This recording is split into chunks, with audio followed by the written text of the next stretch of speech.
going through this experience for the first time, playing all 82, but also the playoff experience. Just how valuable do you feel like everything that you've gone through this season is for you personally? I feel like it's been extremely valuable.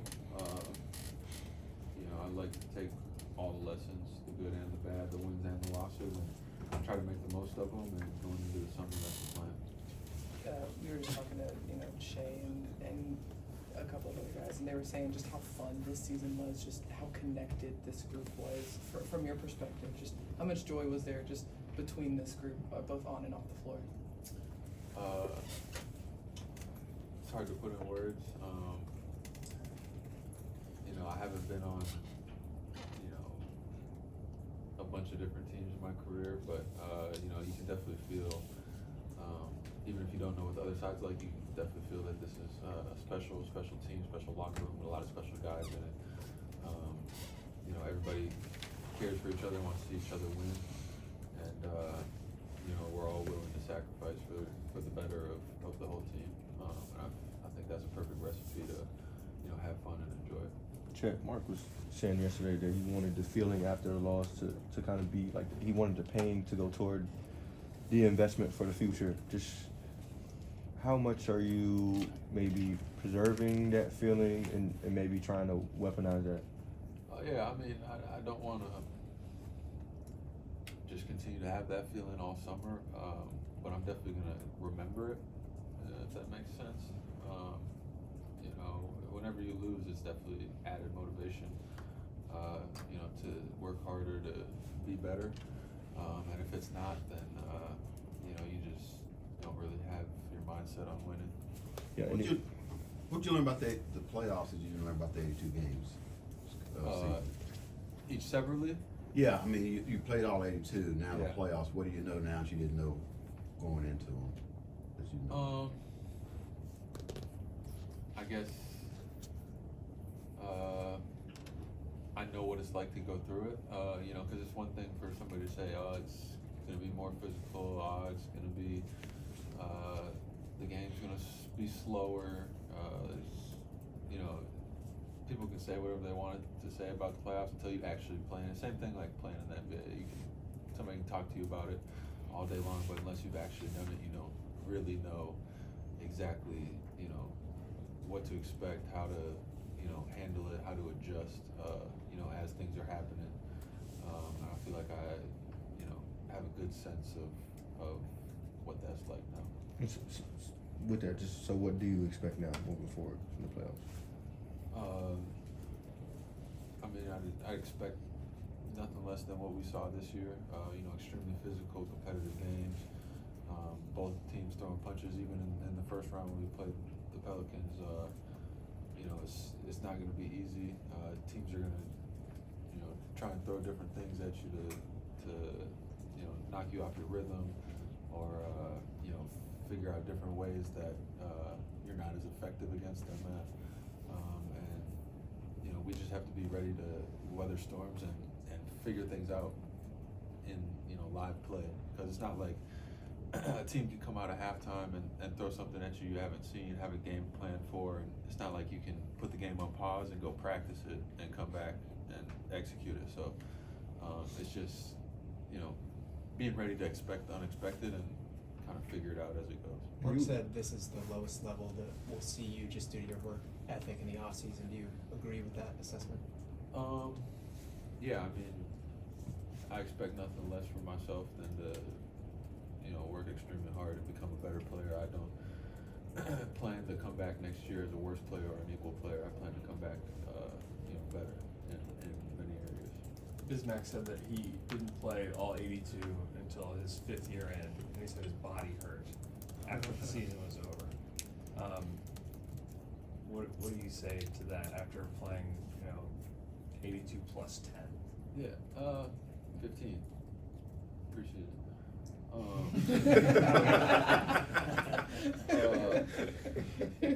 Yeah. Obviously, there's a lot of bumps and bruises, and you play through things here, play through things there. But I'd say the biggest thing coming out of it is the fatigue, both mentally and physically. Physically, just because it's not as bad in the playoffs. You have less travel, more time between games. But the fatigue in the season is, especially like that January month, back-to-backs, traveling from one city to another on a back-to-back it's almost impossible to recover in the way that you need to for the next game. So sometimes you're just going out there and, this is what I got tonight, I'm gonna just give it all. But it's not you at your highest level. So, I wouldn't like trade playing every game to sit out a couple to, say I didn't have to go through that. I think it was all worth it. Was that something that you had set out to do before the season started, that you wanted to play on 82? Is that something that was just like, No, if it happened, then it happened? I guess you could say a little bit of both. Before the season's even started, you can't say I want to play 82. There's so many things that could happen that you can't plan for. You could sprain your knee and literally not be able to play. So, trying to focus too much on that, it wasn't something I wanted to do. But I more just wanted to focus on coming to play basketball every single day. It's what I love to do. It's what I do.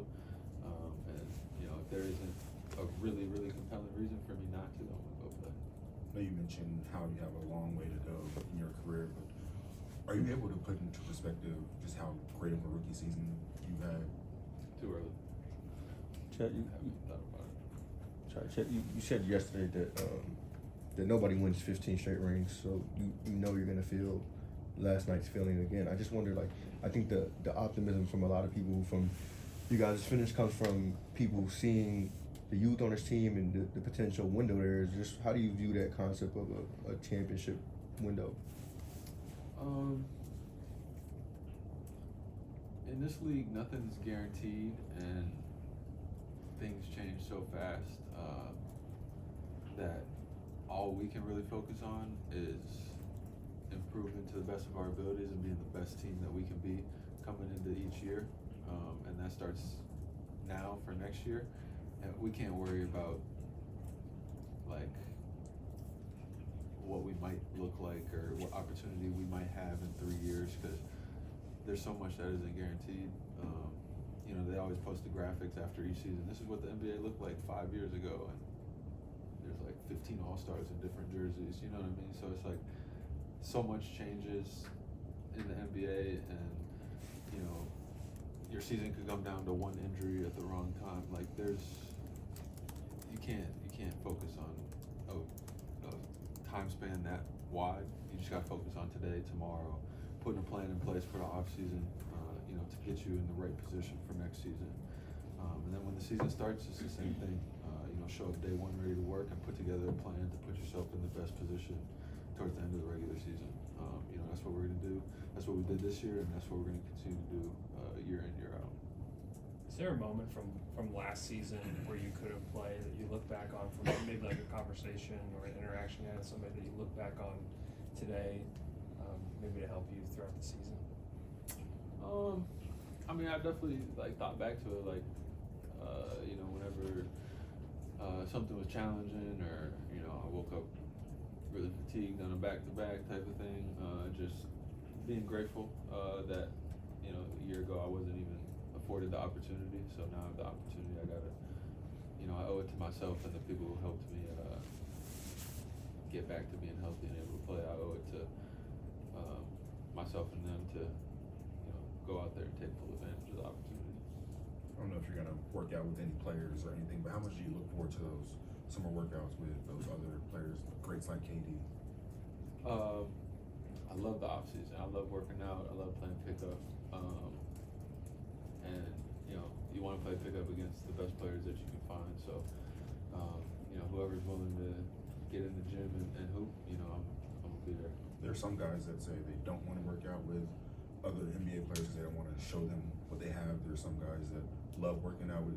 What made you decide that you want to work out with other NBA players? I would say I don't have the arrogance yet to be like, I don't need to, if I'm in the summer working out against somebody who has 15 plus all-star appearances, et cetera, I think I'm taking from them more than they're taking from me. I don't have the arrogance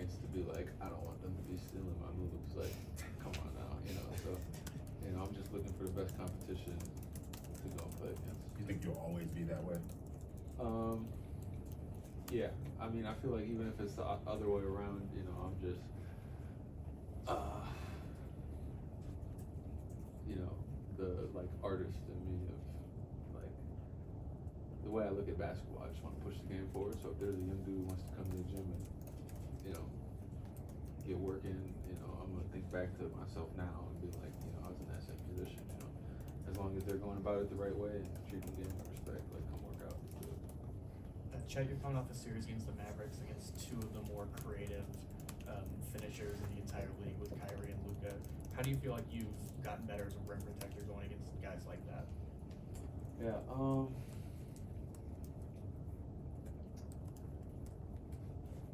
it's tough because you don't want to let those two get close enough to the rim where you even have to protect the rim. You try to get the ball out of their hands and force other guys to beat you at the rim. So, you know, there's a delicate balance of that, but, you know, great players make great plays. Kyrie got to the rim for some crazy finish a couple times in the series, and, you know, Luka as well.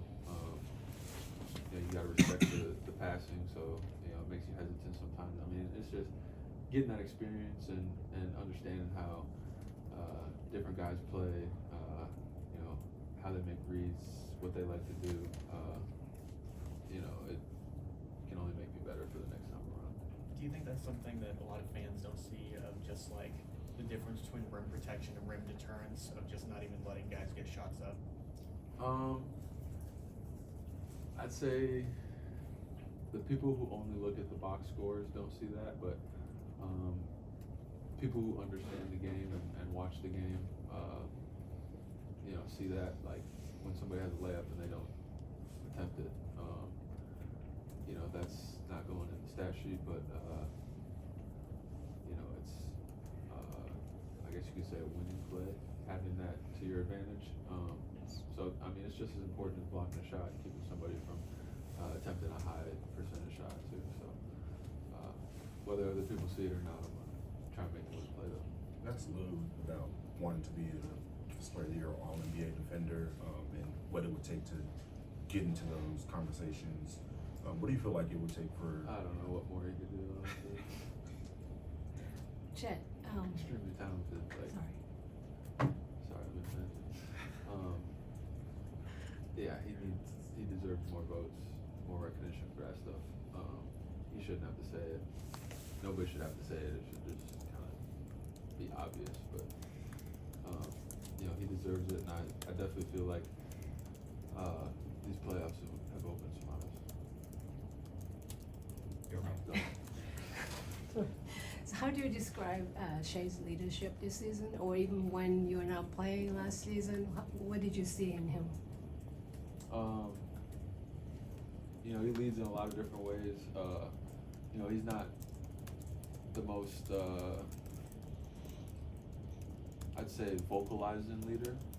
Like he leads with his words, both with encouragement and kind of trying to give knowledge.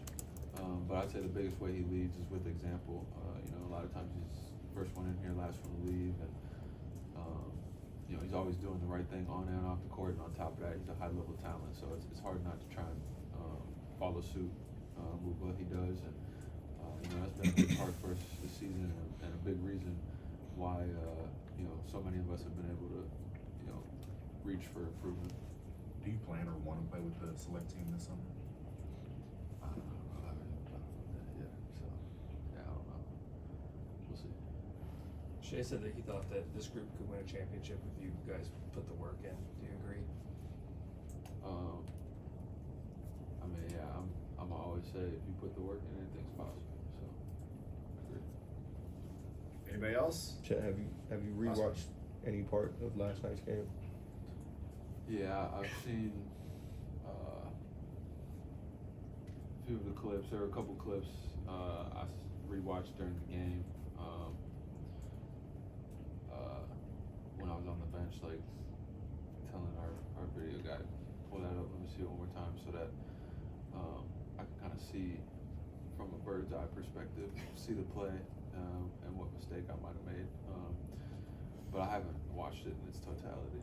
No. Have you seen the clip of the lob with 20 seconds left since it happened? Yeah. Just now, after you digested all of yesterday, like, what do you make of that play? What it meant in the moment? What you thought it could have been?